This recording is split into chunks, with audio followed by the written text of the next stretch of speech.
Ya, kita akan masuk ke dalam sub yang ketiga. Sub yang ketiga, masalah tabiat daging.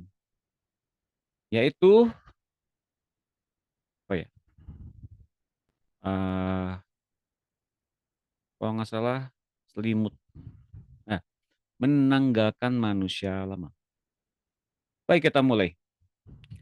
Seluruh kinan-kinan daging dalam diri seseorang seperti semacam selimut atau baju yang mengurung roh seseorang yang sudah mengalami kelahiran baru. Jadi teman-teman, kalau sudah dilahirkan baru, bahkan sudah pelayanan, bahkan sekali berhamba Tuhan. Lihat, seluruh kinan daging dalam diri seseorang seperti semacam selimut atau baju yang mengurung roh seseorang. Jadi teman-teman mesti menyadari ini. Selamat sore Bu Sinar, selamat bergabung. Ya, makasih Pak. Nah, jadi semua orang tanpa terkecuali ya ketika ikut Tuhan Yesus selalu masih ada yang kurang. Apa yang kurangnya? Keinginan yang lama di dalam hidup yang lama, dalam hidup manusia yang lama. Di situ tabiat daging seseorang. Tepatnya di situ tabiat dan karakter buruk seseorang. Namun itu ditutupi oleh kebaikan Tuhan. Tapi kebaikan Tuhan pula yang nanti kelak akan mencabut keluar ya agar mereka semua, kita semua mempunyai kelepasan yang sempurna. Nah, seorang yang sudah dilahirkan baru memiliki Kristus di dalam rohnya dan seluruh karakter atau sifat-sifat Yesus yang baru sudah ada dalam diri orang itu. Tanggalkan baju yang lama dan kenakanlah yang baru. Ya. Kolose 3 ayat 9. Silakan dibaca oleh Olin. Kolose 3 ayat 9, jangan lagi kamu saling mendustai, karena kamu telah menanggalkan manusia lama serta kelakuannya. Dan yang sebelumnya belum. Oh iya, ayat 10, dan telah mengenakan manusia baru yang terus-menerus diperbaharui untuk memperoleh pengetahuan yang benar menurut gambar salibnya. Ya, Efesus 4 ayat 21. Silakan Ibu Amy.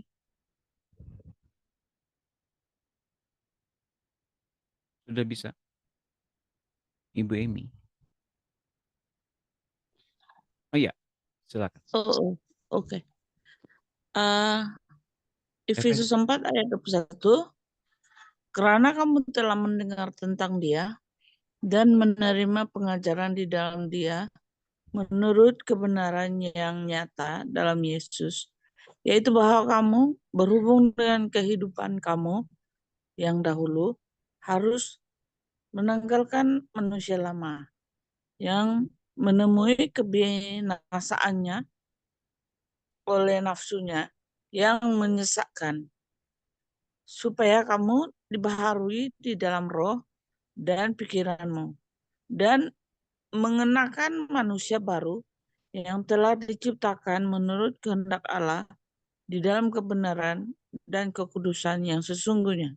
Terima kasih Bu Amy dan terima kasih Olin. Terima kasih. Ya, Kolose 3 ayat 9 di sini mengutarakan tentang bagaimana kita telah menanggalkan manusia lama, ya. Karena di dalam Kolose ini adalah isinya berupa surat dari Paulus kepada jemaat di Kolose yang sudah menerima Injil lewat pengabaran Injil Paulus dan mereka sudah lahir baru lewat penguatan dari surat Paulus ini kepada jemaat di Kolose. Mereka diingatkan ya agar mereka jangan lagi saling mendustai. Jadi dulu pernah mereka saling begitu ya. Maka kalau sudah lahir baru, kamu tuh jangan saling mendustai karena kamu telah menanggalkan manusia lama serta kelakuannya dan telah mengenakan manusia baru. Jadi yang lama bersifat beserta dengan sifat-sifat lama, tabiat lama yang buruk semuanya ini mesti ditanggalkan dan sudah ditanggalkan. Pak, kapan ditanggalkannya, Pak? Sejak kita menerima Kristus. Sejak kita menerima juga Roh Kudus. Tapi saya nggak ngerasa ditanggalkan, Pak. Nah, ini dia teman-teman. Ini yang perlu kita harus sadari. Ya, dengan kita mungkin merasa kita telah menanggalkan, artinya kita ngerasa kita sudah berubah, itu teman-teman ya. Padahal sebetulnya perubahan itu didahului dengan adanya satu permintaan kepada Roh Kudus untuk meminta Dia menanggalkan yang lama dengan kuasanya. Dan kita dengan rela hati meninggalkannya. Jadi bukan berarti ketika kita bertobat, ketika kita menerima Kristus, dan kita tiba-tiba pengen baca Alkitab, pelayanan, lalu kemudian kita sering datang ke gereja, itu artinya sifat lama kita langsung hilang. Enggak kayak gitu. Enggak seperti gitu teman-teman. Enggak otomatis seperti itu. Jadi kalau ada orang yang mati-matian mempertahankan pendapatnya seperti gitu, ya saya mau bilang enggak seperti begitu. Karena Roma 8, 11 sampai 15 itu ngomongnya soal membiarkan Roh Kudus menanggalkan seluruh tabiat, karakter, pikiran manusia lama. Membiarkan Roh Kudus untuk menanggalkannya. Mari kita lihat ayatnya ya. Roma 8:11. Ini ada di minggu yang lalu. Jelas banget karena saya mengingat pertanyaan itu muncul. Roma 8 ayat 13. Tolong dibaca oleh siapa ya? Ibu Monica. Nah, silakan.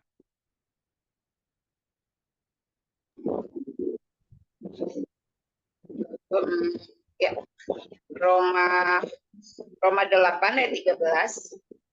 Sebab jika kamu hidup menurut daging, kamu akan mati. Tetapi jika oleh roh kamu mematikan keinginan perbuatan tubuhmu, kamu akan hidup. Nah, teman-teman nangkep ya dari apa yang kita bahas minggu kemarin, kita tidak langsung berubah seketika ketika kita masuk dalam berbagai-bagai pelayanan. Suka berdoa apa saya? Oke, puji Tuhan. Pak suka saya baca Alkitab, suka bangun pagi-pagi. Ya oke, bagus, nggak salah. Tapi dengan cara begitu, apakah perbuatan-perbuatan kedagingan itu langsung lenyap? Enggak. Kalau kemudian diperhadapkan kepada kasus-kasus tertentu, ketika ada orang yang berhadapan dengan kita, situasi, suasana, kondisi yang tidak menyenangkan untuk kita hadapi, baru setiap pikiran-pikiran kedagingan itu muncul. Dan bagaimana respon perbuatan-perbuatan kita. Begitu muncul, begitu kepikiran yang aneh-aneh, minta Roh Kudus matikan, tanggalkan, keluarkan, di kayu salib dipakukan, agar kita hidup. Itu yang dibilang dalam Roma 8 ayat 13. Kalau tiba-tiba berubah langsung ikut pelayanan, itu sihir, sulap, dan sebagainya. Enggak seperti itu teman-teman, Bapak Ibu sekalian. Oke, jadi mengerti ya, yang saya perjelas kemarin seperti itu. Artinya bahwa proses penanggalan ini tidak ngebatin. Dan tiba-tiba, saya sudah bebas gitu. Enggak, proses penanggalan ini dilakukan bersama-sama dengan Roh Kudus yang melakukannya. Kitalah yang memerintahkannya agar kita pun sadar kita telah ditanggalkan manusia lama kita dan kita mengenakan manusia baru ya. Roh Kudus membaptis kita ke dalam kesadaran demi kesadaran agar kita mengenal Kristus. Mengenakan manusia baru yang terus-menerus diperbaharui untuk memperoleh pengetahuan yang benar menurut gambar kaliknya. Jadi apa yang ada di dalam Kristus, pikirannya, perasaannya, tabiatnya, karakternya, sifat-sifatnya, semuanya itu Roh Kudus yang menghidupkannya ketika kita mengenakan manusia baru oleh setiap baptisan-baptisan yang Ia kenakan dalam diri kita. Oke, jelas ya. Efesus 4 ayat 21, karena kamu telah mendengar tentang Dia dan menerima pengajaran di dalam Dia menurut kebenaran yang nyata dalam Yesus. Yaitu bahwa kamu berhubung dengan kehidupan kamu yang dahulu. Ya. Kalau kita masih hidup seperti dulu, ya, kita dibilangnya apa? Harus menanggalkan manusia lama. Kalau kita masih pakai versi yang dulu, atau sama dengan kita tiba-tiba ngerasa berubah tanpa membiarkan Roh Kudus menanggalkan yang lama, tetap pada akhirnya kedua posisi itu menemui kebinasaannya oleh nafsunya yang menyesatkan. Mungkin tidak langsung hilang, dipendam, ditutupi oleh perbuatan baik, oleh pelayanan, oleh setiap hal-hal yang kita pikir ini udah rohani. Tapi nanti itu akan muncul dalam situasi, suasana, kondisi yang bahkan kita nggak ngerti, kok bisa muncul lagi dosa-dosa itu ya? Kok tabiat lama saya muncul lagi, kenapa ya? Karena kita ditutupinya dengan setiap aktivitas rohani yang tidak menanggalkan manusia lama. Bahkan dikatakan, supaya kamu dibaharui dalam roh dan pikiranmu. Jadi pikiran kita mesti diganti, dibaharui, ditanggalkan yang lamanya dan kenakan yang baru oleh Roh Kudus. Dan mengenakan manusia baru oleh Roh Kudus lewat baptisan-baptisan itu. Baptisan bukan berarti kita diminta dibaptis ya, bukan. Baptisan di sini diperoleh ketika kita mendengarkan rema dari Tuhan, dan Tuhan yang membaptiskan kita dengan Roh Kudus dengan api, maka Dia membangun kesadaran di dalam diri kita. Kita dibangun kesadaran hingga kita benar-benar menyatu dengan kehidupan Kristus yang mewujudkan dirinya dalam tubuh jasmania kita. Dia minjem tubuh kita dan kita minjem kemuliaannya, dan kita kemudian dipersatukan oleh Roh Kudus dalam satu manusia baru. Itu yang namanya baptisan, itu seperti itu. Yang telah diciptakan menurut kehendak Allah di dalam kebenaran dan kekudusan yang sesungguhnya. Manusia baru itu memang yang dikehendaki Allah. Manusia lama enggak. Alias kalau kita masih kekeh dengan pelayanan yang sudah membuat kita diubahkan dan kita ngerasa berubah, itu kita menuju masih kepada kebinasaan karena kita masih mengenakan manusia lama. Oke, sampai sini teman-teman ada pertanyaan? Silahkan. Apakah ada pertanyaan? Ada Pak. Silakan, Bu Emi. Eh, Pertanyaannya mungkin pengalaman sendiri ya. Ya. Apa ya? Menanggalkan kedagingan itu seperti kita menanggalkannya, kita berusaha juga menanggalkannya, kita minta juga Roh Kudus Ya. untuk menanggalkannya. Ya. Tapi kadang-kadang perkara-perkara yang selalu kita lakukan itu yang dulu-dulunya itu seperti nonton ya, itu contohnya. Itu yang menjadi pengalaman saya. Nonton Korea atau apa saja itu kan. Jadi berulang lagi, tapi tetap berulang. Cuman dia semakin sedikit, semakin hari semakin sedikit, begitu ya? Ya, tapi mungkin mesti masuk ke dalam masuk ke dalam akar permasalahannya. Mengapa senang nonton? Gitu kan ya. Ada satu hal yang membuat kita jadinya mungkin ada kegelisahan atau mencari kesibukan atau sedang bingung mau ngapain, maka kita kemudian melampiaskannya kepada kegiatan menonton. Latar Iya, belakangnya seperti apa? itu. Iya, seperti itu dong. Ya.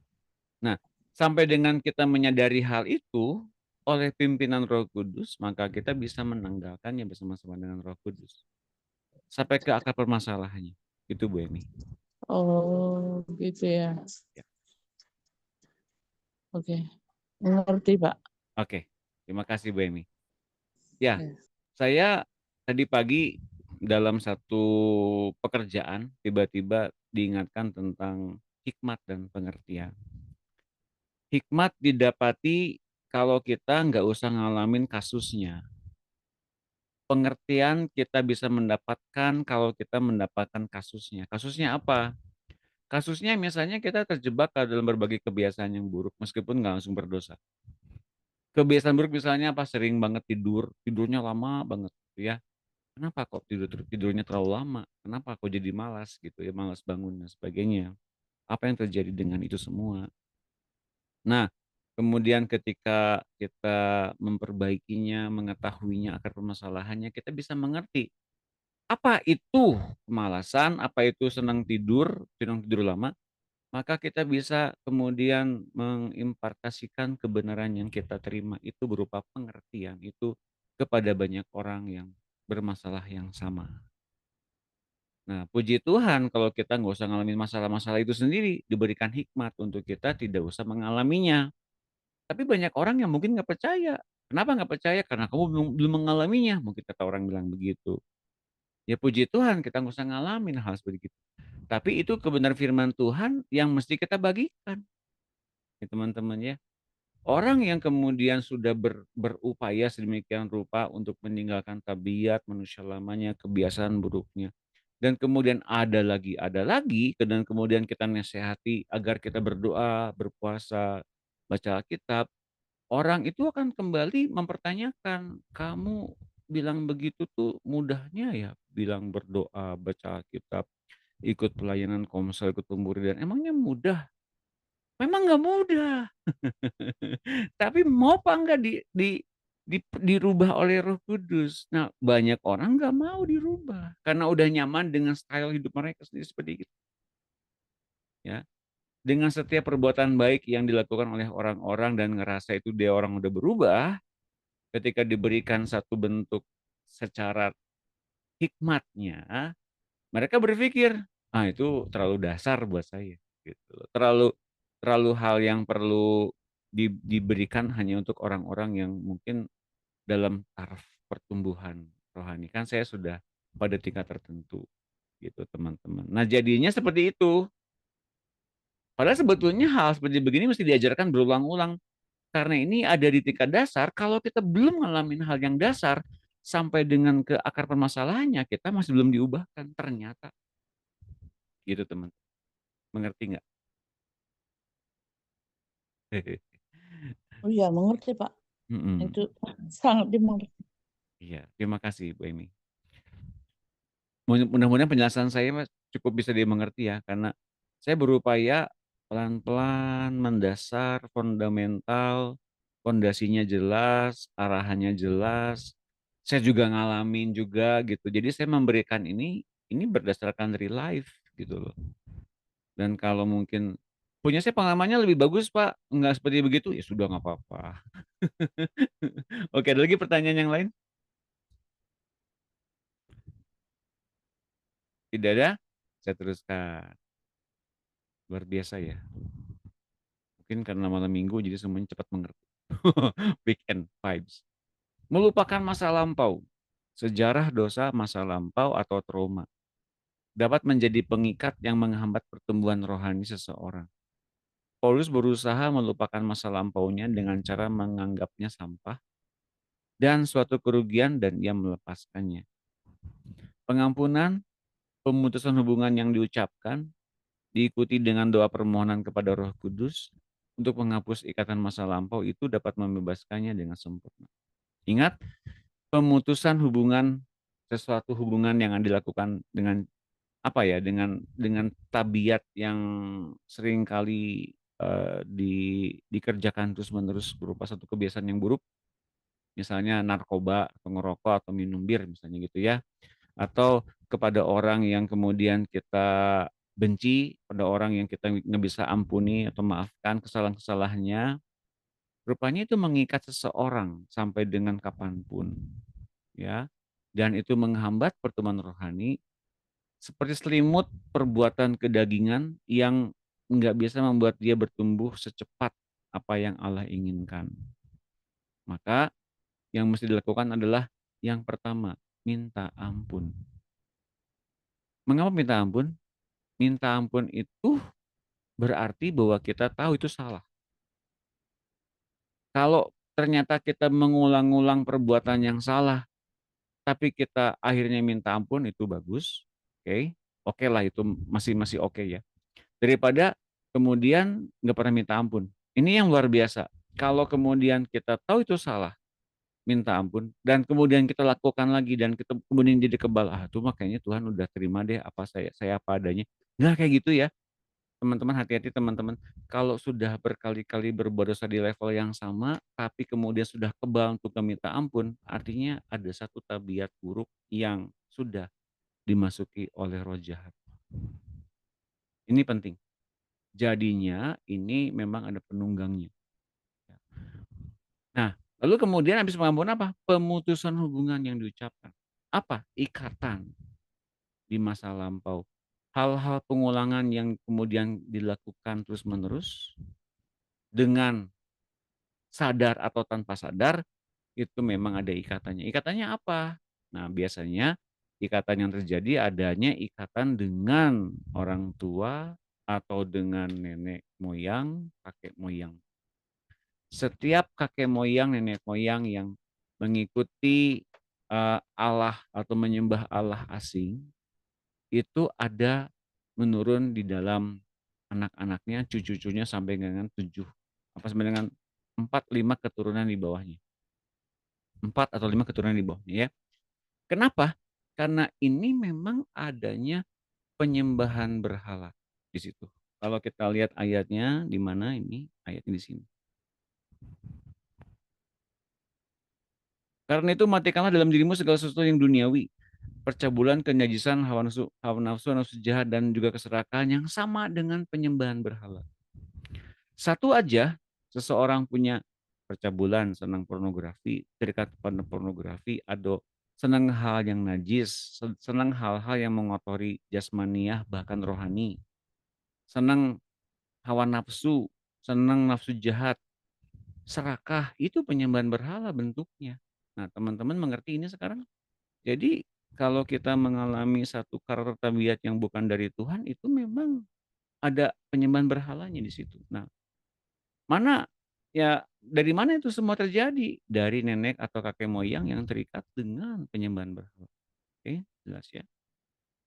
Lalu kemudian diikuti dengan doa permohonan kepada Roh Kudus menghapus ingatan masa lampau, ya. Seperti halnya satu sejarah yang dihapus. Bisa emang Pak? Bisa.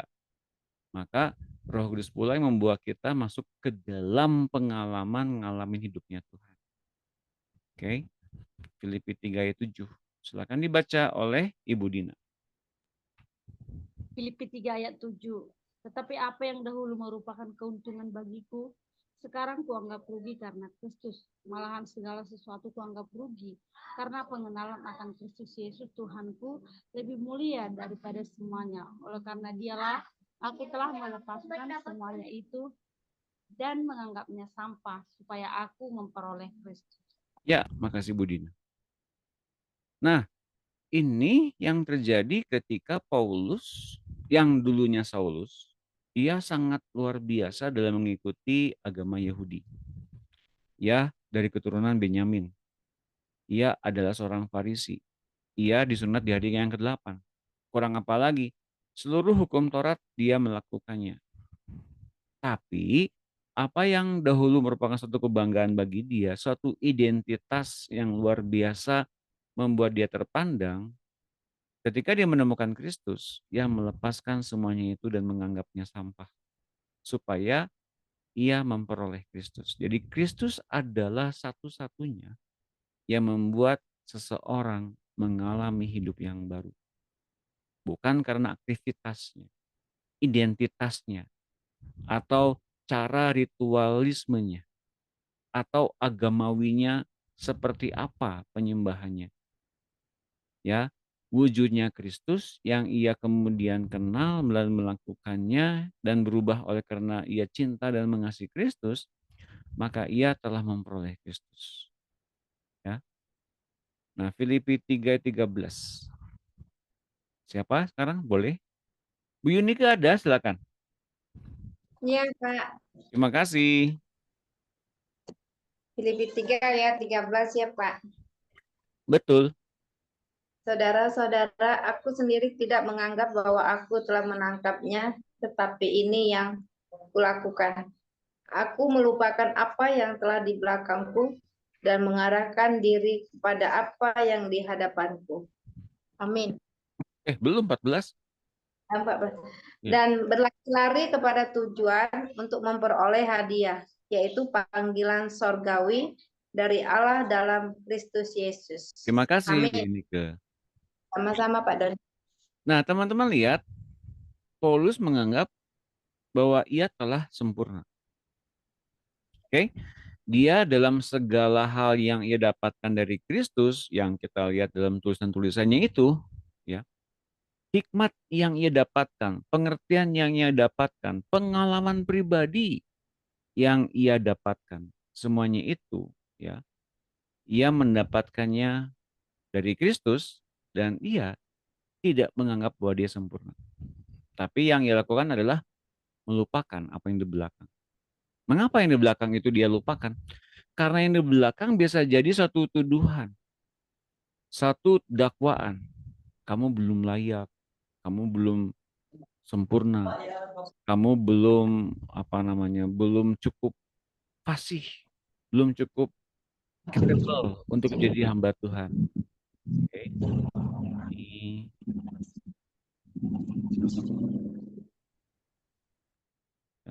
Nah, jadi semua hal yang kemudian di belakang itu, apapun itu, manusia lama itu dilupakan, ya, dianggap sampah.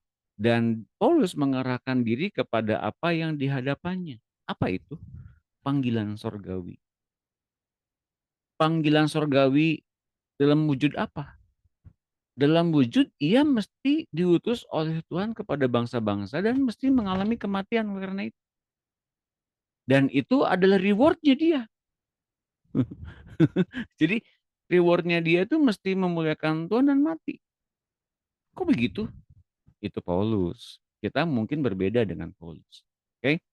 Tapi panggilan surgawinya untuk jadi penyampai Injilnya mungkin sama. Dengan cara yang berbeda. Ya teman-teman ya. Oke, kayaknya ada pertanyaan. Maksudnya sering mendustai gimana? Sering mendustai gimana ya? Saya bukain dulu aja dalam bahasa NIT-nya mana NIT? Mana tadi? Kolose 3:9 ya.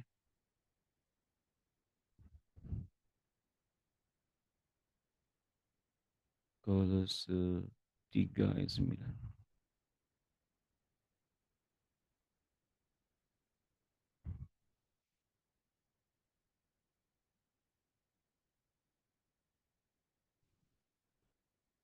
Lah, oh iya. Mari kita lihat dalam terjemahan Amplified Bible. Lie not one to another, seeing that you have put off the old man with his deeds. Dalam FIH sama juga. Mana ya yang paling tepat?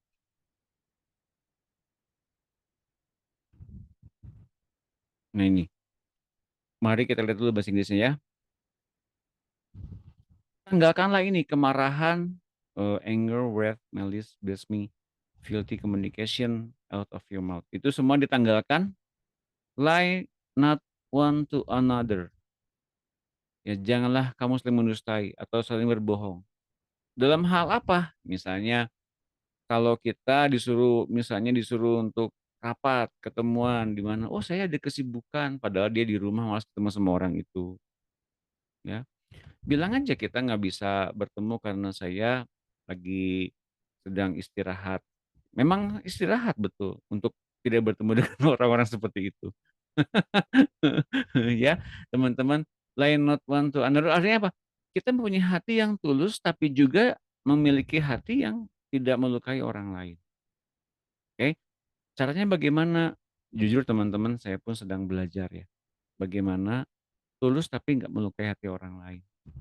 Ini perkataan kita meskipun tampaknya mempunyai urapan, setiap orang yang ikut penguridan tuh tampaknya jago misalnya dalam pengetahuan lah katakanlah begitu ya. Tapi ketika kemudian berhubungan dengan orang lain bisa melukai satu dengan yang lain. Ini satu-satunya. Salah satunya jangan saling mendustai. Mendustai apa? Bahwa dalam diri kita itu ada roh Tuhan, ada roh kudus. Oke? Kalau kita kemudian membiarkan roh kudus itu mengalir dalam diri kita dengan setiap ketulusannya, juga ikuti itu.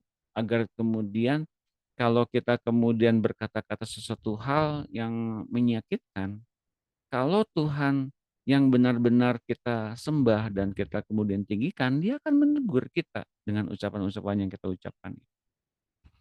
Satu ucapan yang kita keluarkan itu juga ucapan yang sama yang kemudian membuat kita semakin mengalami Kristus. Artinya ucapan yang kita keluarkan itu juga bisa menegur kita. kalau kita salah. Atau kita di bawah standar. Ketika kita ngucapin hal yang baik, yang luar biasa, tapi kita belum melakukannya, itu akan menuduh kita juga. Teman-teman begitu ya.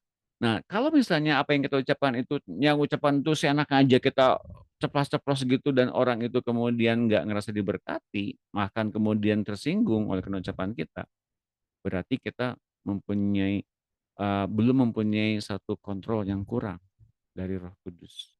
Ya, Roh Kudus biarlah yang dalam diri kita ini mengatur penuh pikiran, perkataan, dan perbuatan kita agar senantiasa perkataan kita mengandung urapan, mengandung garam. Ya teman-teman ada ayatnya ya. Hendaklah perkataan mengandung garam. Nah, ini yang tadi pertanyaan dari Olin. Di mana ayatnya Pak mengandung garam? Oke, mari kita lihat. Garam. Bukan gudang garam ya, garam.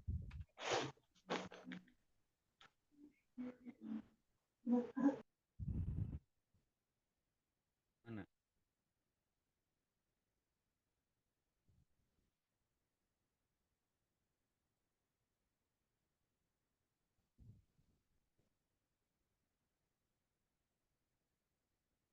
Oh, menggarami. Sebentar. Menggarami.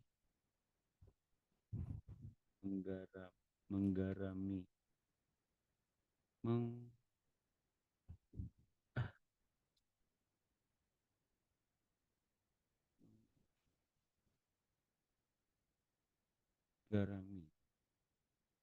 Oh, nggak ada ya? Apa ini nih? Coba saya keluar dulu. Mungkin ini ya. Garam memang baik, tapi jika garam menjadi hambar, dengan apakah kamu mengasinkannya?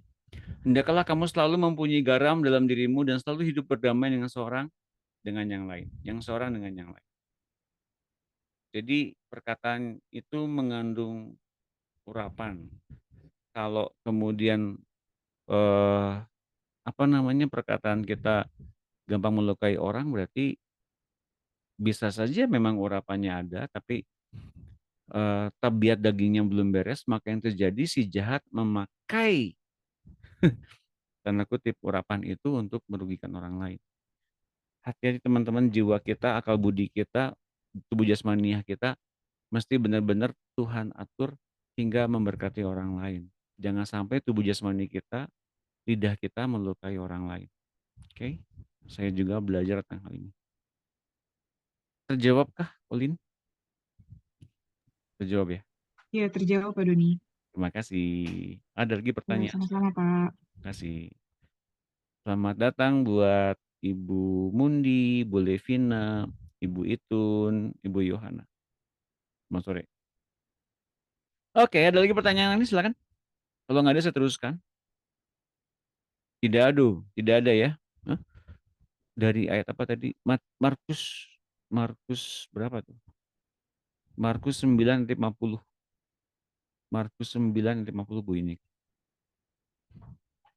Oke, saya teruskan ya. Nah, jadi manusia baru itu diciptakan menurut kehendak Allah. Dalam kebenaran dan kekudusan yang sesungguhnya. Melupakan masa lampau. Ini udah ya. Ini udah loh. Ini udah. Hukum dosa dan hukum maut. Nah, Paulus menemukan mekanisme tabiat pemberontakan warisan. Ini juga udah loh. Tar dulu.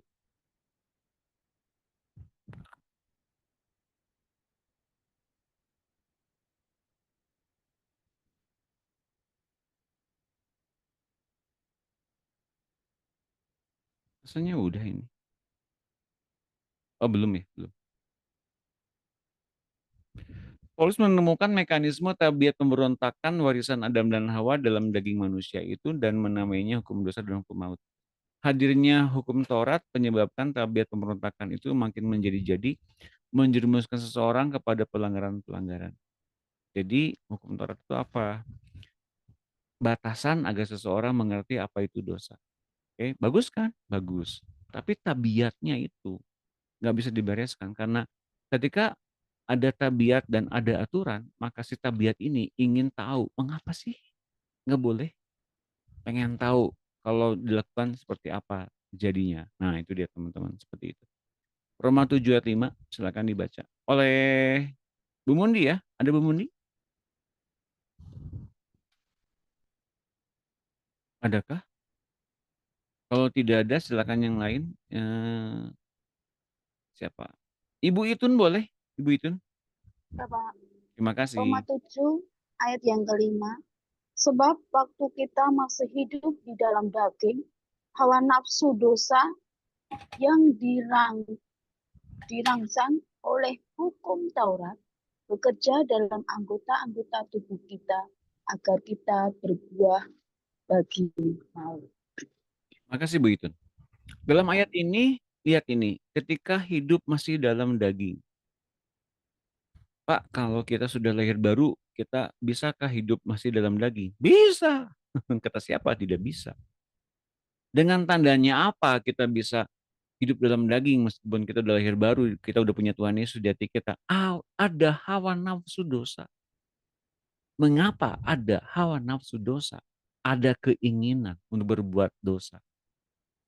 Karena adanya rangsangan dari hukum Taurat. Apa itu hukum Taurat? Yang tadi saya bilang, batasan-batasan agar kita tahu itu yang tidak boleh. Di luar itu dosa. Stop di situ. Itu aturannya. Nah, kalau kemudian ketika diatur demikian, adanya satu keinginan pengen tahu kenapa nggak boleh, dan apa yang terjadi kalau saya melakukannya, maka kita, anggota tubuh kita ini akan melakukan sesuatu untuk menyenangkan tubuh kita, dan akhirnya kita berbuah bagi maut. Itu mekanismenya. Arahannya seperti itu. Siapa yang mengarahkan? Itu kuasa dalam daging. Ya teman-teman. Jadi itu daging itu sangat apa namanya ya? Sangat laten dikuasai oleh si jahat. Dan kitanya terbuka pada kuasa si jahat itu. Seperti Adam dan Hawa di Taman Eden. Mereka membuka diri kepada perkataan si ular. Nah, kalau anak Allah gimana, Pak? Tergantung. Kalau anak Allah kemudian mengarahkan diri kepada kepentingan-kepentingan kedagingan semata-mata, ya kena juga. Bukan anak Allah lagi tuh kalau gitu. Iya, bukan. Tapi kan udah bertobat, lahir baru. Itu aktivitasnya. Ngerti nggak teman-teman? Tapi tabiatnya nggak dibereskan. Jangan berpaku kepada aktivitasnya. Baca kitab, merenungkan firman Tuhan, pelayanan. Jangan lihatnya. Tabiatnya gimana? Kalau orang bilang buah rohnya gimana? Jelas teman-teman? Jelas ya? Oke, mudah-mudahan mengerti, menanggap, dan bisa membedakan. Oke, Roma 7:5 tadi sudah. Silakan Bu Marta, ayat 17, Roma 7:14. Bu Marta ada? Belum bisa? Masih dalam mobil ya?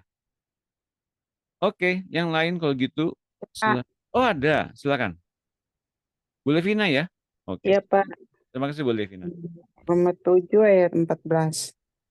Sebab kita tahu bahwa hukum Taurat adalah rohani, tapi aku bersifat daging, terjual di bawah kuasa dosa.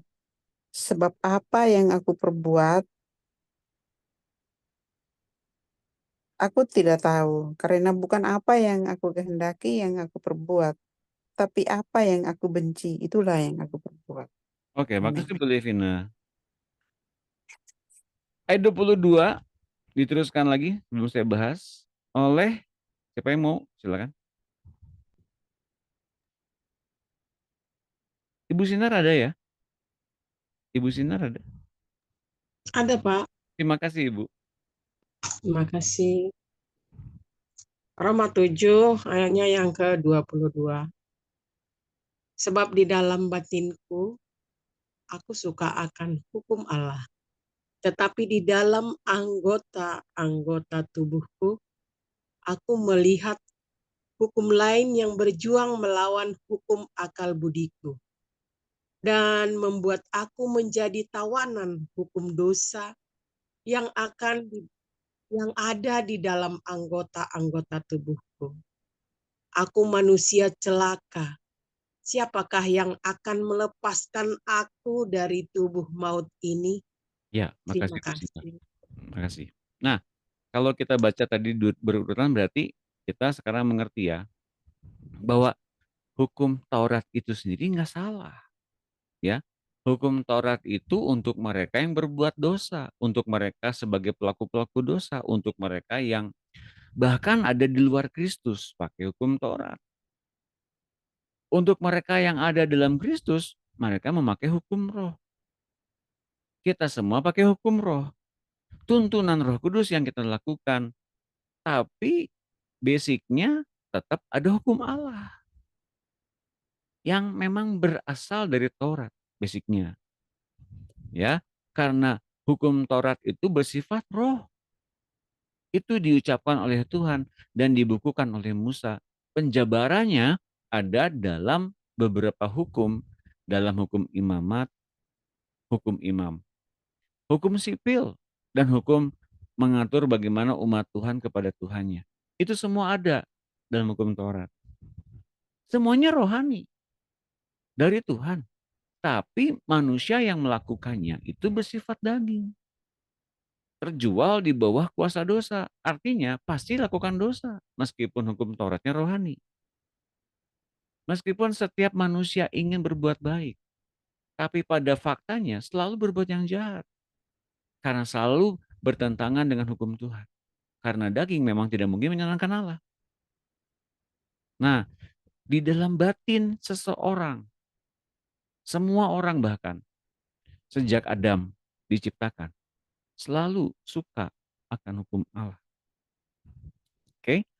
Tapi dalam anggota-anggota tubuh manusia, di dalam jiwa, mindset, ada hukum yang lain yang berjuang melawan hukum akal budi.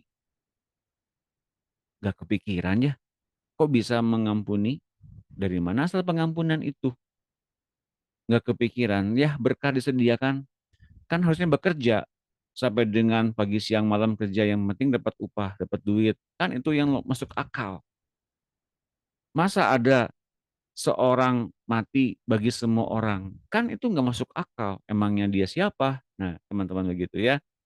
Akal budi seseorang, banyak orang, seluruh manusia yang di luar Kristus, bahkan setiap orang yang dalam Kristus sekalipun, akal budi mereka mesti diperbaharui. Karena akal budi yang belum diperbaharui, yang berasal dari Adam itu adalah mereka yang ada dalam tawanan hukum dosa. Yang senantiasa membuat anggota-anggota tubuhnya selalu berbuat dosa. Maka Paulus katakan, aku manusia celaka. Siapakah yang akan melepaskan aku dari tubuh maut ini?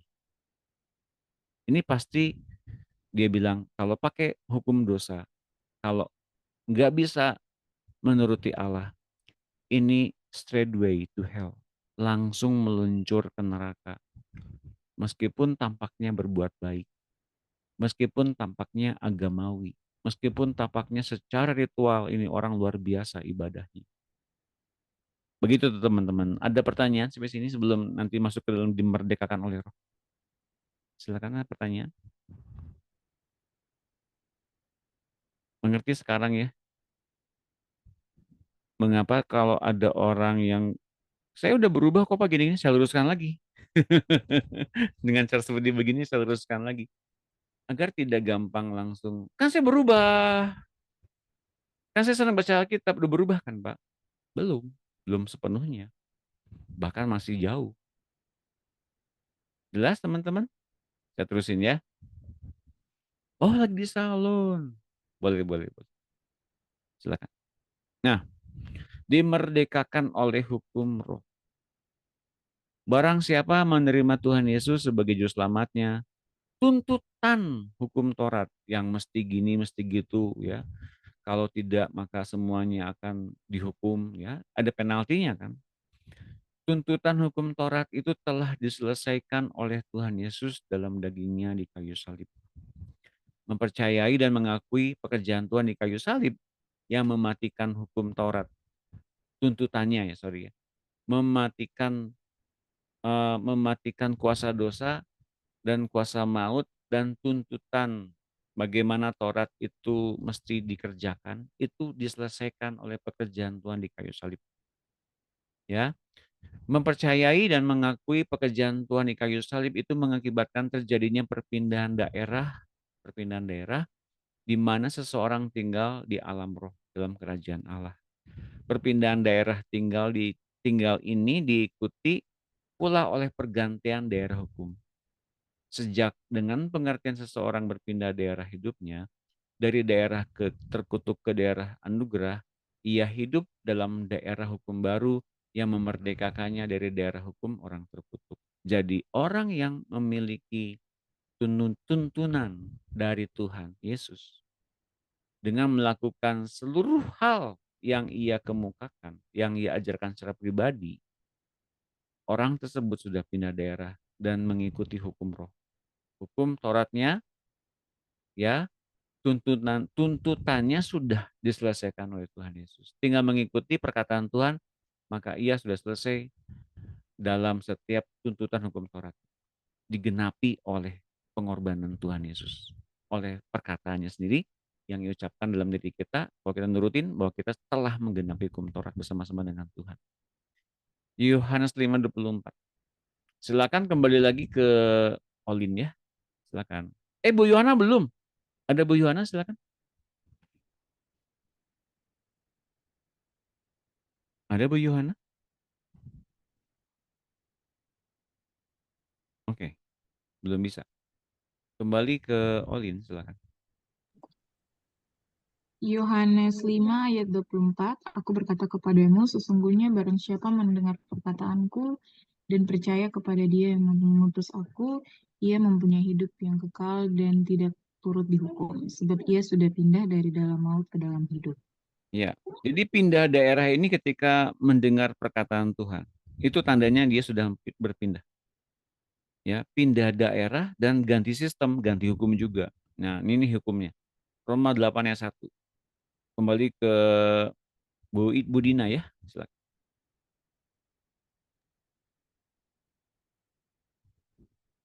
Ada Bu Dina? Oke. Bu Monika ada? Ya. Terima kasih. Roma 8 ayat 1. Oleh sebab itu, sekarang sama sekali tidak ada penghukuman bagi mereka yang ada di dalam Kristus Yesus. Sebab hukum roh yang memberi hidup telah memerdekakan engkau dalam Kristus Yesus dari hukum dosa dan hukum maut. Ya. For the law. Ya boleh, silakan. Terusin. For the law of the Spirit of life in Christ Jesus has made me free from the law of sin and death. Ya, ada dua hukum dalam dua area yang berbeda. Seseorang yang belum pindah daerah dari maut ke dalam hidup, di dalam daerah maut orang itu diatur oleh hukum Taurat. Serius loh. Jadi setiap manusia itu hukum Taurat ya Pak. Yang ada dalam diri mereka itu hukum Taurat yang mengaturnya, yang mengatur hukum itu. Iya. Dan ketika mereka diatur juga oleh hukum dosa dan maut, artinya hukum Taurat itu mengatur mereka dan mereka tetap berdosa, mereka berkutat-kutat dalam wilayah ritual agamawi agar mereka diselamatkan, tapi tetap berdosa juga. Dan bahkan segimana mereka beribadah luar biasa pun, karena mereka terbentur dari hukum itu dan kelak mereka akan berdosa, satu kali pelanggaran saja menyebabkan kebinasaan. Dan tidak ada satu orang pun yang kalau semuanya dilakukan langsung selamat, nggak ada. Karena melakukannya dengan apa? Bukan dengan iman, tapi dengan perbuatan. Tetap saja itu kedagingan. Ayo mau gimana? Nah, Kristus memerdekakan kita, ya, dan tidak ada penghukuman mereka yang ada dalam Kristus. Karena hukum roh yang memberi hidup. Ya, hukum roh dari mana? Yang diucapkan Tuhan, yang tadi dalam Yohanes 5:24 itu. Hukum roh itu segala sesuatu yang diucapkan Tuhan dalam diri orang percaya yang mempunyai Roh Kudus memberi hidup. Telah memerdekakan engkau dalam Kristus dari hukum dosa dan maut. Perkataan Tuhan yang diucapkan di hati kita itu tidak mungkin membuat kita berdosa lagi dan menjauhkan kita jauh-jauh dari maut. Oke, jelas ya? Yohanes 8 ayat 32. Kembali ke Bu Mundi. Bu Mundi ada? Bu Mundi ada? Bu Mundi. Bu Dina ada? Ada. Silakan Bu Dina. Ada Ya. Pak, ada ini susah banget Pak Oh, itunya susah buka banget. itunya. Mikrofonnya. Ganti Ya. punya saya mikrofonnya sini. Boleh Silakan Pak, Bu boleh Mundi. saya? Iya, oke. Boleh Bu Mundi. Yohanes 8 ayat 32.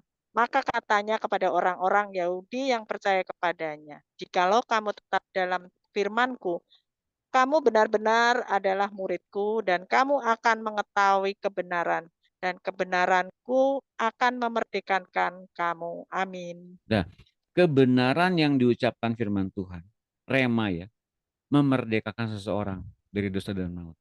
Dibuat merdeka, dilepaskan dari belenggu-belenggu dosa dan maut. Tidak usah lagi diperhamba oleh dosa. Termasuk tidak usah lagi diperhamba oleh kekhawatiran, kebimbangan, ketidakmampuan. Semuanya telah diberikan oleh Kristus dan di dalam Kristus. Semua fasilitas kehidupan itu diberikan dalam Kristus dan oleh Kristus. Jadi bagaimana caranya Pak agar kita benar-benar memahami kelepasan ini terjadi? Ya, bukan cuma dekat dengan Kristus saja, tapi dapatkanlah perkataannya terus-menerus, remanya, tuntunannya, agar kita benar-benar tetap mengalami kemerdekaan secara roh yang ditandai dengan adanya keleluasaan Kristus bertindak dalam diri kita. Dan kalau demikian terjadi, yang ia kemudian lakukan adalah ia jangkau jiwa-jiwa di luar sana. Itu kerinduannya. Sampai sini teman-teman mengerti. Nah, kalau kemudian saya punya kerinduan Kristus Pak, apa? Ya baca Alkitab. Oh iya oke lah. ya, ya saya lihat YouTube Pak. Oh terus saya nggak usah ngomong yang buruk-buruk Pak. Oh, terus ya, you see kita lihat sekarang orang yang demikian berputar-putar kepada pusat kehidupannya saja. Itu belum mempunyai kerinduan Kristus. Itu baru tahap awal pertumbuhan rohani. Selanjutnya Tuhan sudah leluasa belum dalam dirinya itu jangkau orang. Atau yang keduanya sudah belum ya investasikan waktu untuk orang lain. Tidak sibuk dengan dirinya sendiri. Nah, kalau sibuk dengan dirinya sendiri caranya gimana, Pak? Ciri-cirinya. Ini saya kasih tahu ya. Saya cerita gitu ya, ngobrol sama orang nih, ngobrol sama orang. Tiba-tiba dia cerita gini. Kalau saya ya begini begini begini begini begini. Ya, saya nggak bilang tentang saya bilang begitu ya. Saya bilang soal begini. Tapi kalau saya mah gini gini gini gini. Nah, ini orang sibuk dengan dirinya sendiri. Mengerti maksud saya? Bedanya? Saya mah. Kalau saya. Jadi pendapatnya yang lebih penting. Atau pengalaman hidupnya yang lebih penting. Sesuatu yang ia dapatkan itu lebih penting. Bukan tentang Tuhannya, bukan tentang jiwa-jiwa yang hendak dimenangkannya, tentang bagaimana orang-orang itu akan dipulihkan oleh Tuhan, tapi dirinya sendiri lebih penting. Aduh. Banyak terjadi pada orang Kristen seperti begini. Dulu saya begitu. Oke, saya ceritakan tentang pelayanan saya ceritakan bagaimana hebatnya saya ceritakan bagaimana saya ngalamin Tuhan, pengalaman saya itu berjalan dengan Tuhan. Saya, Tuhannya di kemana? Nomor 2, yang penting saya. Oke, jelas teman-teman? Nangkap apa yang saya maksudkan? Seberapa banyak yang sudah sampai di situ dulunya? Angkat tangannya.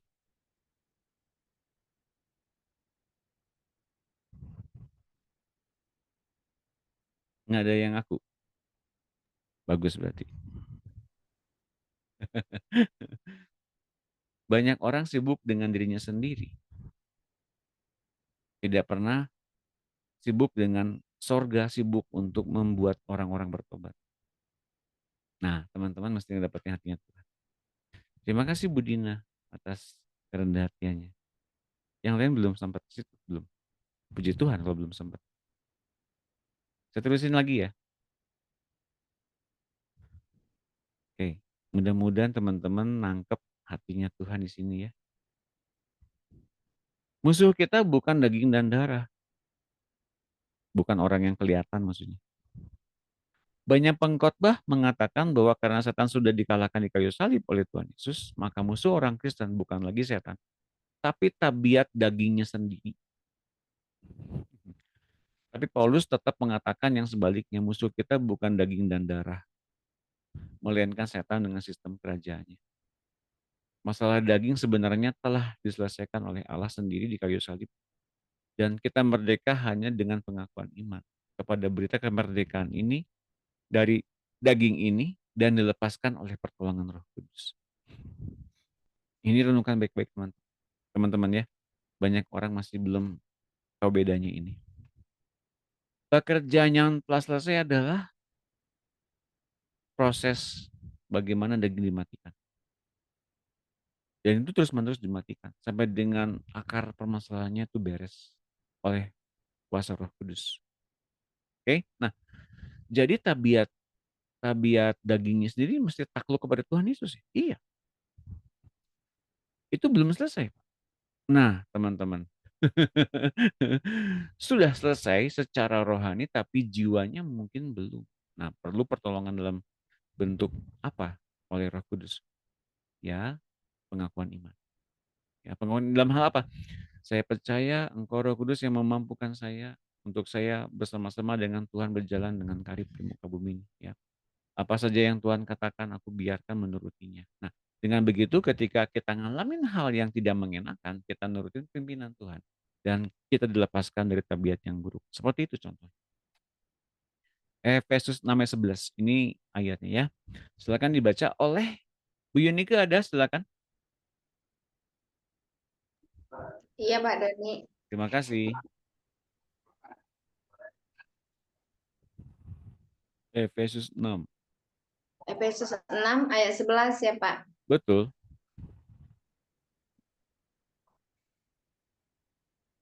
Kenakanlah seluruh perlengkapan senjata Allah supaya kamu dapat bertahan melawan tipu muslihat iblis.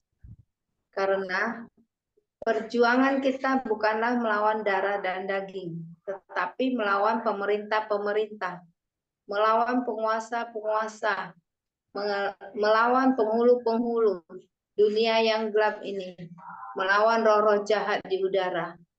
Amin. Terima kasih Bu Yuni. Sama-sama Pak Dani. Jadi langkah pertama adalah mengenakan seluruh perlengkapan senjata Allah yang dimaksudkan di sini, adanya ketopong keselamatan, adanya perisai iman, pedang firman. Itu semuanya kita dapatkan dalam diri Kristus. Mengenakan Kristus berarti mengenakan senjata rohani ini. Ya teman-teman ya. Supaya kamu dapat bertahan melawan tipu muslihat iblis.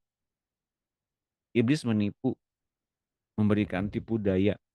Sebagaimana ia memperdaya Hawa. Dan Adam ikut-ikutan oleh karena itu. Karena perjuangan kita bukanlah melawan darah dan daging. Ya, Pak, jadi kalau membuat orang berubah tuh bukan urusan kita ya, bukan. Itu urusan Tuhan. Urusan kita adalah melawan setiap kuasa-kuasa jahat yang ada di dunia ini. Dunia ini masih diperkenankan ada sampai langit bumi yang baru muncul. Jadi tatanan dunia ini milik siapa? Milik si jahat. Yang kita bangun bersama-sama dengan Tuhan adalah apa? Kerajaan Allah. Di mana letak? Di bumi. Di bumi ini ada dua kerajaan. Kerajaan Allah dan kerajaan dunia. Yang mau masuk ke dalam kerajaan Allah, beritakanlah Injil.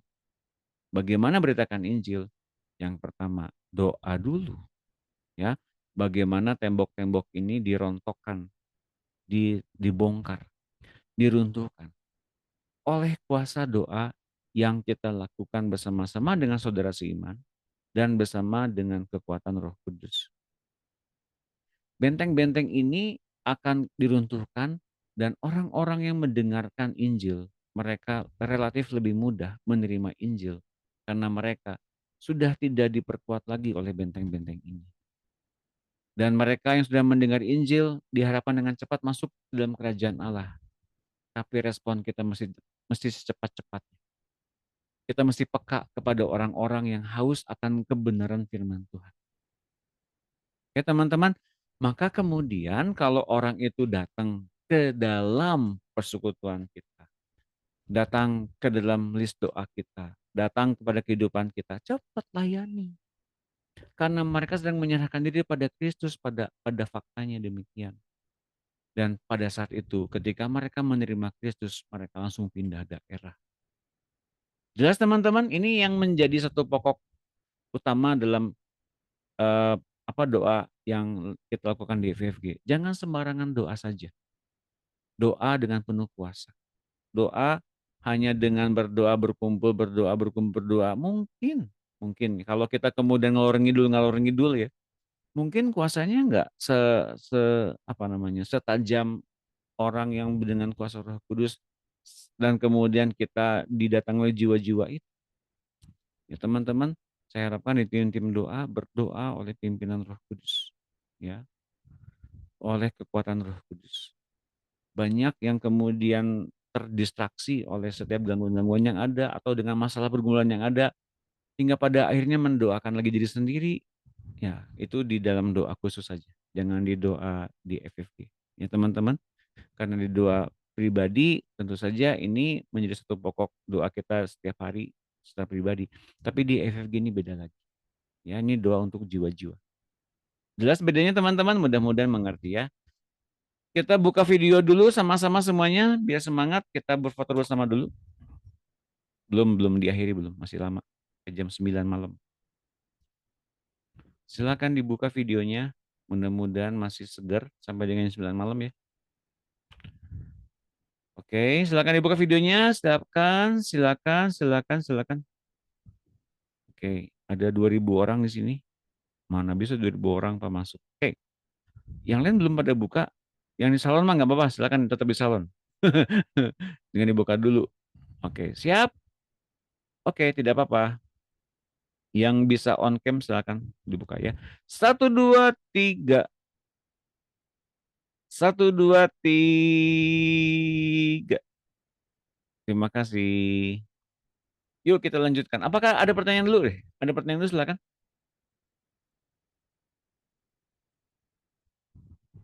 Silakan, ada pertanyaan. Ada. Siapa pertanyaan? Bu Levina ya? Silakan. Ya, itu pertanyaannya sampai kapan ya kita masih berada di tabiat daging yang kadang muncul tanpa tanpa dipikirkan, itu tiba-tiba langsung muncul gitu. Padahal biasanya tidak seperti itu, tapi kok tiba-tiba muncul setelah sudah keluar dari mulut, baru saya, loh kok saya ngomong kayak gitu ya? Maksudnya itu kan salah gitu. Tapi kok maksudnya merasa itu biasa gitu keluar. Tapi terus setelah saya berpikir baru oh, salah, kenapa begitu ya? Kok tidak biasanya begitu? Itu maksud saya itu sumbernya dari mana, Pak? Jadi terus saya menyadari, loh kenapa saya begini ya gitu. Artinya saya kadang nggak mengerti diri sendiri juga gitu. Ya. Bagus kalau kemudian ngerasa itu salah, balik lagi. Memang seperti begitu. Artinya apa yang keluar dari mulut itu sempat dipikirkan sudah lama oleh pikiran kita, oleh pikiran manusia lama kita.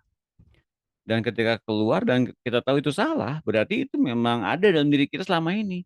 Bertobat, minta ampun, habiskan semuanya, ikatannya sampai dengan akar permasalahan dari mana, kalau dikasih tahu cabut semuanya. Ya bisa jadi bukan muncul dari apa yang ibu alami kemarin 2 hari yang lalu, bisa muncul dari ketika dalam kandungan, ibunya masih bayi. Kita nggak tahu itu sejak kapan munculnya dalam diri ibu, gitu. Jadi memang itu kesempatan yang harus kita pergunakan sebaik-baiknya, sesadar-sadar mungkin, karena yang harus diikuti adalah kesadaran demi kesadaran bahwa kita telah mengenakan manusia baru dan telah menanggalkan yang lama. Faktanya itu begitu. "Oh masih ada Pak?" Iya masih ada memang, sampai dengan habis tuh akar permasalahannya. Akar akar apa ya, akar tabiatnya dari mana. Iya, Pak. Jadi setelah itu terus tadi kasih pengertian dari Roh Kudus bahwa yang tadi Bapak bilang itu, Tuhan cabut cabut itu Tuhan, dari mana sumbernya itu? Kenapa bisa muncul seperti ini? Biasanya kan tidak pernah gitu. Akan lebih efektif, bukan efektif, akan lebih tepat sasarannya pada Roh Kudus. Iya. Oke. Terus? Jadi terus setelah itu terus Tuhan taruh di saya bahwa banyak orang mengalami hal seperti ini. Sudah mengalami kelahiran baru tapi masih berada di tempat seperti ini. Jadi kamu harus doa untuk kondisi seperti ini, orang-orang yang lain juga banyak mengalami. Jadi kalau saya alami seperti ini berarti saya harus berdoa orang-orang lain juga. Jangan hanya berdoa dirimu saja, seperti itu. Jadi, ya itu Pak, makanya saya terkadang ya pokok doanya bertambah-bertambah gitu dengan kondisi saya karena orang-orang lain juga mengalami apa yang saya alami gitu.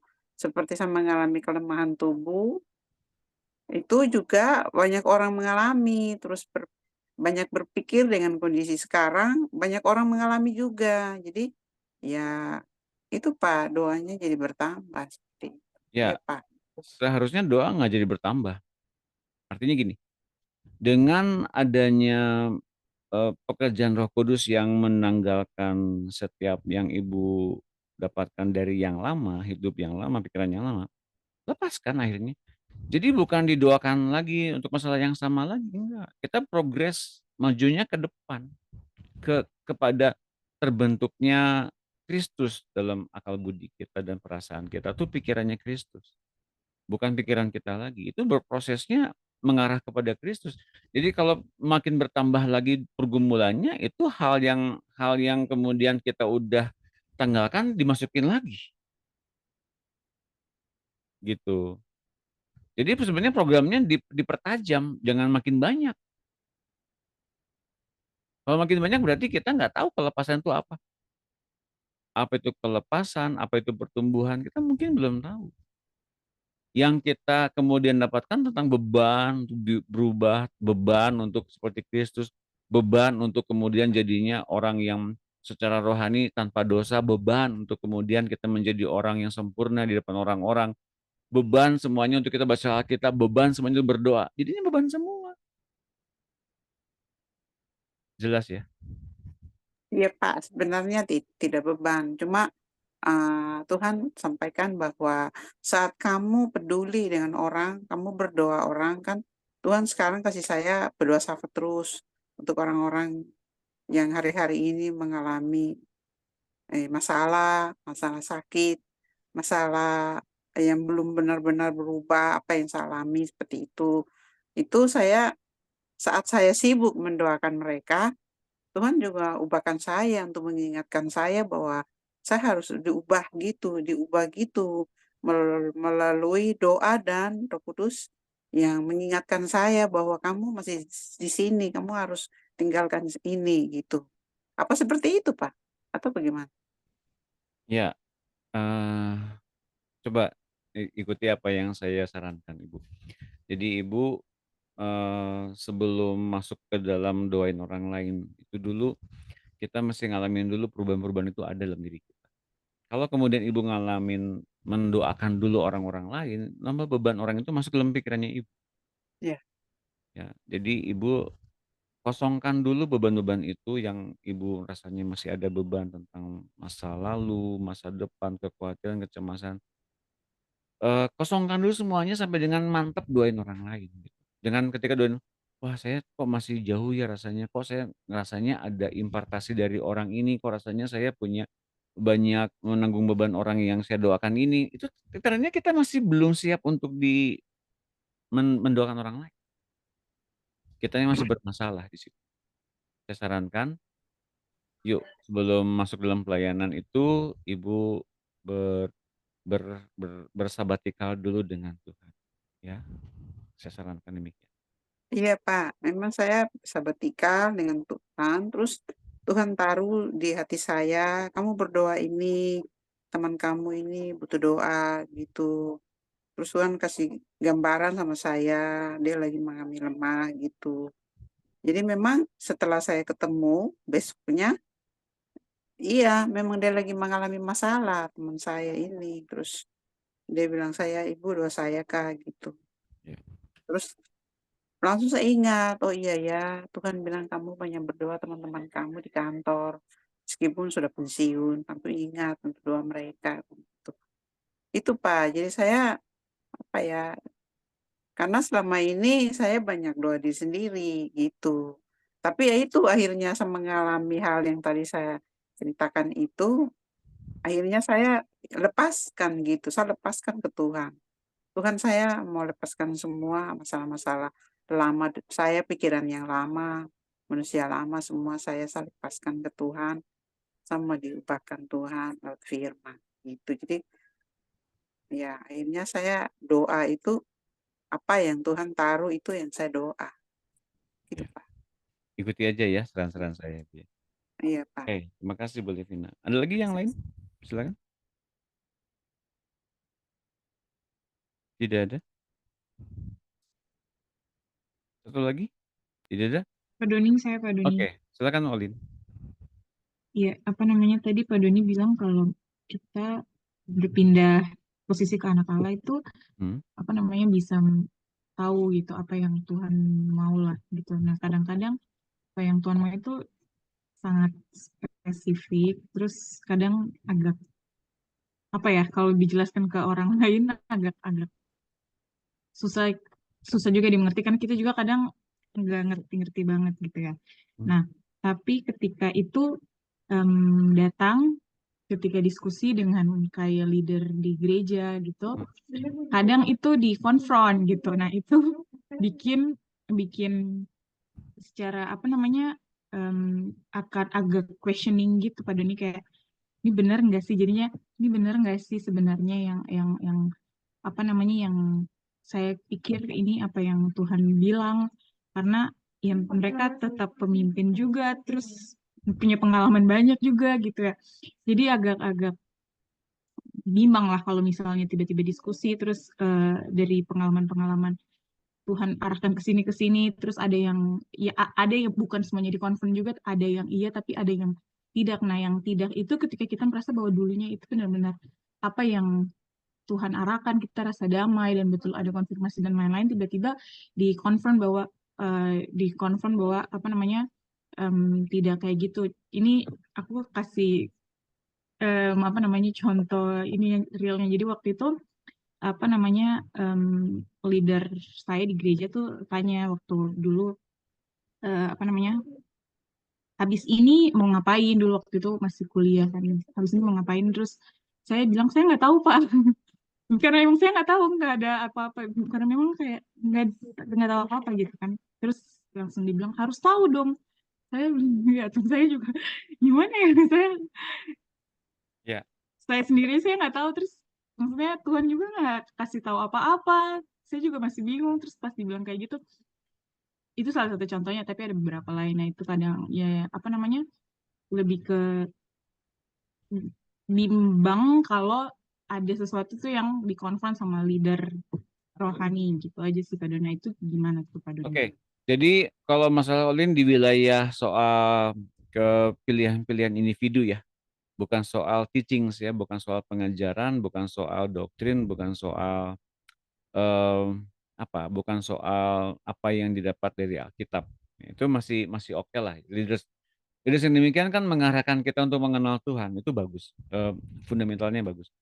Karena kemudian kalau Olin mendapatkan dari Tuhan belum sejelas dan belum sedalam apa yang Olin seperti dapatkan dibanding dengan orang lain, ya itu otomatis mungkin kesalahannya bukan dari Olin. Memang sebetulnya apapun yang Olin lakukan dan doakan dulu sama Tuhan, pasti ada jawabannya. Misalnya gitu ya. Ada yang seperti begitu. Jadi Olin mempunyai satu satu rancangan tertentu, rencana masa depan, kecenderungannya sekolahnya, pendidikannya atau masa depannya bekerja di mana katakanlah begitu ya. Dan kemudian minta approve ke Tuhan, Tuhan boleh nggak aku kerja di sini? Nah tentu ada jawabannya. Nah kalau nggak ada jawabannya tentang satu bentuk jawaban tentang satu kalimat tertentu, itu kalau belum ada, dorong ke Tuhan untuk menjawab ya dan tidak, benar atau salah. Ya dan tidak, benar atau salah. Kiri atau kanan. Dua pilihan yang tentu saja Tuhan akan memberikan pada kita dengan jelas pilihannya. Gitu, Alif.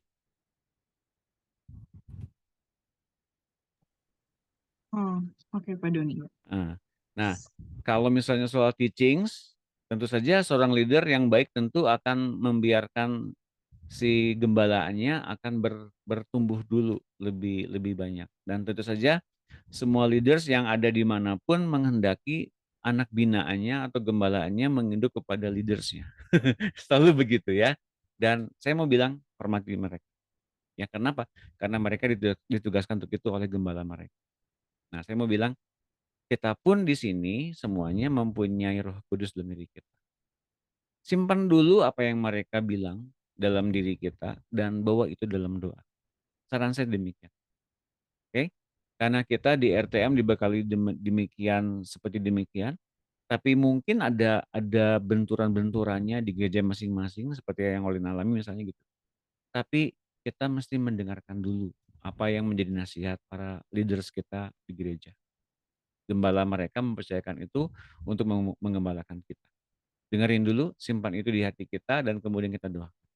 Pilih dari apa yang Roh Kudus yang kita dengar dan kemudian kalau itu mesti dipertanggungjawabkan pilihan-pilihan itu silakan dipertanggungjawabkan pada leadersnya masing-masing disertai dengan iman bahwa Tuhan juga bekerja kepada leaders itu dan juga Tuhan bekerja kepada kita semua. Ya, mengerti nggak, Olin? Iya Pak Doni, tapi bagaimana dealing dengan kebingungan itu ya? Sepertinya bukan dua-dua, maksudnya kayak ada beberapa beberapa sumber gitu ya, kayak kita dari apa namanya, kebetulan saya kan pindah-pindah, jadi pindah-pindah apa namanya gereja gitu. Nah itu lumayan berbeda-berbeda dan itu lumayan ini ya kayak macam pohon kalau pindah ke satu tempat lain tuh kan belum tentu dia bertumbuh. Kadang dia butuh penyesuaian lah, apalah gitu ya. Nah itu gimana tuh Pak Doni? Nah, Agak-agak kalau leadernya berpindah-pindah, bingung. nanti Iya. Olin tanya kepada Tuhan, siapakah pembimbing rohani yang Tuhan tetapkan dalam hidupnya Olin? Di gereja mana? Dan stay di situ, gitu loh. Karena masing-masing leaders mungkin punya pikiran dan interpretasi yang berbeda-beda. Iya. Dan saya menghormati perbedaan-perbedaan itu. Jadi saya menunggu orang-orang yang kemudian datang dan kemudian mereka datang dan mereka disuruh Tuhan untuk datang ke saya, baru saya bilang. Tapi kalau enggak gitu saya nggak bilang. Kenapa? Karena mereka mungkin punya orang di atas mereka yang mendoakan mereka gitu loh. Jadi mempunyai gembala yang sudah Tuhan tetapkan dalam diri mereka. Nah, saya menghormati itu, Oli. Iya. Jelas ya? Jelas, Pak Doni. Oke. Jangan takut, jangan ragu-ragu. Tuhan sudah menunjukkan masa depan yang indah bagi setiap orang dan Ia ingin berkati kita. Jangan ragu-ragu ngambil keputusan. Oke? Dan setiap leaders yang sedang ditugaskan untuk membangun kita, semuanya teman-teman ya, kakak rohani, mentor, bapak rohani, apapun itu, mereka bertugas untuk menjaga jiwa kita. Sebetulnya itu yang terbaik bagi kita dari Tuhan, ya. Semua, teman-teman. Semangat, Olin. Terima kasih Pak Doni. Terima kasih juga. Oke. Ada lagi pertanyaan? Tidak ada? Oke, saya kira saya akan tutup dulu karena saya memang hari ini ada meeting dengan Pak Agus Perasim, dengan Bu Hilda, dengan Pak Antonio, dengan Pak Yosia, dengan Ibu Irin untuk menentukan tempat retret. Wah, hore, ada retret November ini. Siap-siap ya. Kalau ada yang mau datang ke tempat retret langsung onsite, nabunglah dari sekarang. Entah itu di mana saya belum tahu, tapi yang pasti akan dipersiapkan rapatnya segera. Ya, saya akan mau siap-siap dulu ya. Mohon maaf teman-teman.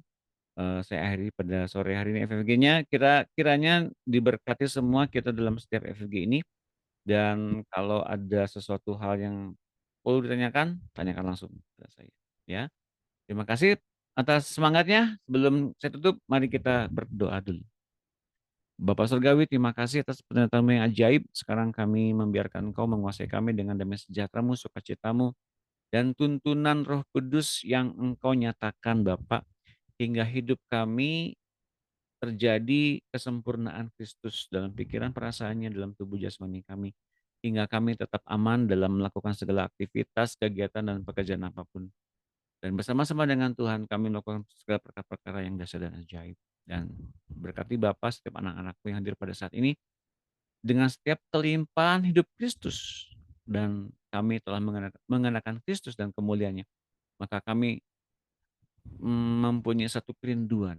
Engkau memperlihatkan hal yang ajaib bagi kami. Dan kami biarkan Roh Kudus untuk membiarkan Engkau menuntun kami senantiasa dalam pikiran, tindakan, perbuatan kami. Yaitu semuanya mencerminkan kemuliaan Kristus. Diberkatilah kami semua di dalam nama Tuhan Yesus. Kami bersyukur. Haleluya.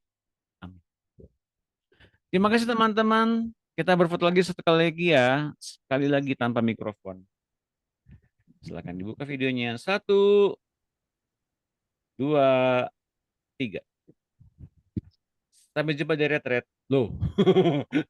Tuhan berkati semuanya. Sampai jumpa di hari Rabu. Hari Rabu. Terima kasih, Pak. Kasih Sampai juga. jumpa, Pak Doni, Tuhan berkati. Berkati. Di Bandung ya Pak, retretnya ya Pak. Rahasia. Belum tahu saya rapatnya hari ini kok. Rapatnya hari ini. Tuhan berkati.